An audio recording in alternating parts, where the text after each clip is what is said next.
Totally by accident, I watched the entirety of Era of the High, and I love every bit of it. And as an artist, you draw what you love, so I'm gonna draw 20 Era of the High characters in this video. Raven Queen, I had two thumbnails which I developed into sketches. In the end, I chose the second one. Spoilers for everything in Era of the High. Era of the High is a school of children's of fairy tale characters, like Sleeping Beauty, Snow White, and the Evil Queen. Raven is the daughter of the Evil Queen. Era of the High main story start with her not wanting to be evil like her mother. The story of this painting is her mother crowned her as her successor of evil, and Raven doesn't like it. Lighting, I want to be harsh. I designed 3 faces. I'm gonna choose the second one. But the tiara above Raven's head is not a tiara she actually wear in the show, but it's her mother's because it tells a better story this way. Apple White, the daughter of Snow White. Apple is gorgeous, smart, popular. There's this magical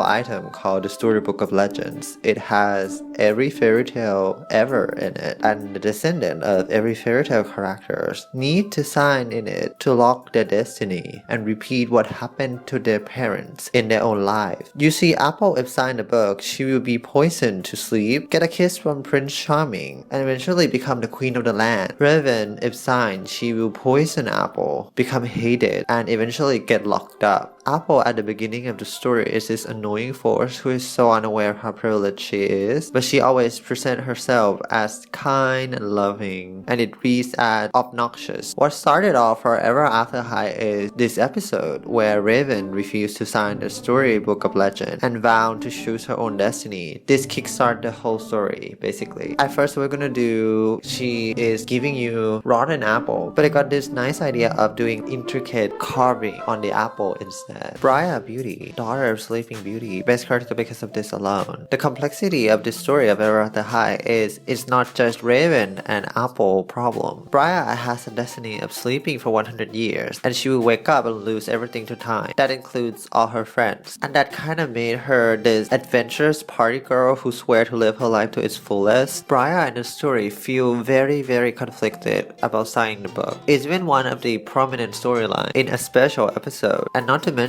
the legend has it that if you don't sign, you will cease to exist. Madeline Hatter, the daughter of Mad Hatter, a free spirit, cheerful. After Raven refused to sign, the student of Era of the High separated into 2 groups, the Royal and the Rebel. The Royal believe everyone should follow their own destiny, and the Rebel, everyone should be able to choose. These are vanity segregation, I assume for marketing, because if you actually watch the show, it almost mean nothing. For example, Maddie, she herself want to sign, but she support Raven and believe that you should be able to choose. Ashlynn Ella, daughter of Cinderella, she already signed a book, which means accepting that she will marry a prince someday. But now she is dating the love of her life, Hunter's Huntsman, son of the Huntsman from Snow White and the Red Riding Hood. So is she a royal or she a rebel? Can you imagine being in a social setting with someone and they look down at their giant clock handbag and go, "Oh, sorry, this is a great conversation, but I have to go. I have Pilates." Cedar Wood, daughter of Pinocchio. Her personality is like Piglet from Winnie the Pooh. She's willing to sign the book herself, but support the rebel. Blondie, the daughter of Goldilocks. I love this character. She wear gummy bears as earring. What an icon. Because her fairy tale is so basic, doesn't mean anything at all if she signed or not. A Cupid. She is like the royal rebel thing. Seems important, but actually has no weight in the actual story. However, I like to say that, is this character a royal or a rebel? It's actually like such a good shorthand way to keep basic characters complexity. My recommended watch order is start with this playlist on YouTube, watch Till Throne Coming, then jump to Netflix, watch all the special, Spring Unsprung, Way to Wonderland, Dragon Games, Epic Winter, then jump back to YouTube and collect all the episodes. Alistair Wonderland, the son of Alice. In Throne Coming, Briar, out of fear and confusion, she drew the Storybook of Legend in a well so that she wouldn't have to sign. Bunny Blanc, daughter of the White Rabbit. In the next special, Spring Unsprung, Bunny and Alistair found the Storybook of Legend in Wonderland because that well apparently connect to Wonderland. So they're on a quest to return it to the normal world. Cheshire Cat, the villain of Spring Unsprung, mother of Kitty Cheshire. I love her personality and how Era of the High write villains as a whole. One remarkable thing they like to do is after they defeat the villain, They don't turn them good. They're still villainy. It's just that they're not gonna be like the one who caused the incident in the next special. Gingerbread House, daughter of the witch in Hansel and Gretel, she was introduced in this webisode. This webisode confused me so much. She baked some sweet and the son and daughter of Hansel and Gretel was like, don't eat it. It was made by an evil person. And I was like, wait,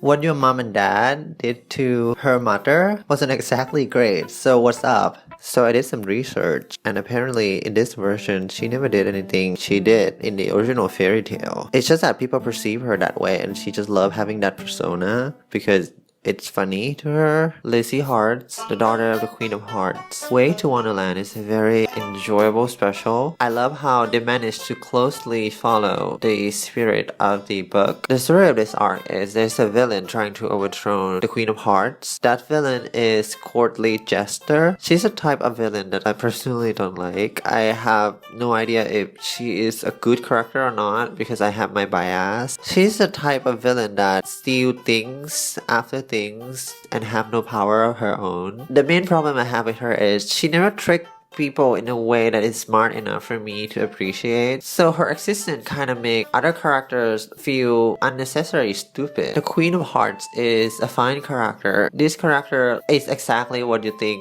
the Queen of Hearts as a character going to be. Chase Redford, the best designed boy character in the show. I can see a lot of little boys and little girls having a crush on him. I'm not drawing him though. His name is Chase. I am very reasonable. The Evil Queen, fabulously evil. The villain of Dragon Games. Personally, I give Dragon Games 10 out of 5 stars and the other special 5 out of 5 stars. At one point in Dragon Games, she took over Ever After High and lifted the entire school up in the air with magic. It seems she do it to lock everyone inside the school, but deep down, I like to think that she do it only for aesthetic reasons. Mira Shards. Before the special, it was explained that the Evil Queen was trapped in a mirror dimension, and in the beginning of this special, she escaped, and through magic, she disguised herself as Mira Shards to fit in with the students. Snow White. There is something magical about how they portray Snow White as a character. When you see her, you're like, ah, that's Snow White, but older, more complicated as a character. Dragon Game has this infamous scene where Apple, at one point, took a bite from the poison apple and fell asleep, and the person who everyone thought supposed to wake her up is Daring Charming, a supporting boy character in the show, but the one who actually awoke Apple was Darling Charming, a supporting girl character. The way they presented it was very ambiguous. Apple is under a sleeping curse that can only be broken by true love kiss. She's sleeping under a tree. Daring kissed her. Apple did not wake up. Darling tried to CPR her. Their lips touch. There is a light shining from the kiss. Apple coughed out the magic poison and she's now normal. It's unclear and very clear at the same time. Was Apple bi or lesbian? We will never know, but at least 2,000 people think so. Crystal Winter, the daughter of Snow Queen. In the next and the last special, Epic Winter, the story was just like no thought, head empty about what happened to Apple. Crystal is now like the new protagonist of the special, and Raven and Apple is just like has no roles to play in the story. They were fired or something. After Epic Winter End, the franchise just quietly died. I wonder how similar this CPR kiss thing is to the Ruby and Sapphire wedding in Steven Universe. Meeshell Mermaid, daughter of the Little Mermaid. Meeshell was introduced around the end of the franchise. I feel the franchise continue, it's gonna be some sort of mermaid storyline, I think. I know the franchise probably never gonna come back, but I hope it does come back. I feel Ever After High, the animated show, is not just great media for adult line, it's great media, period.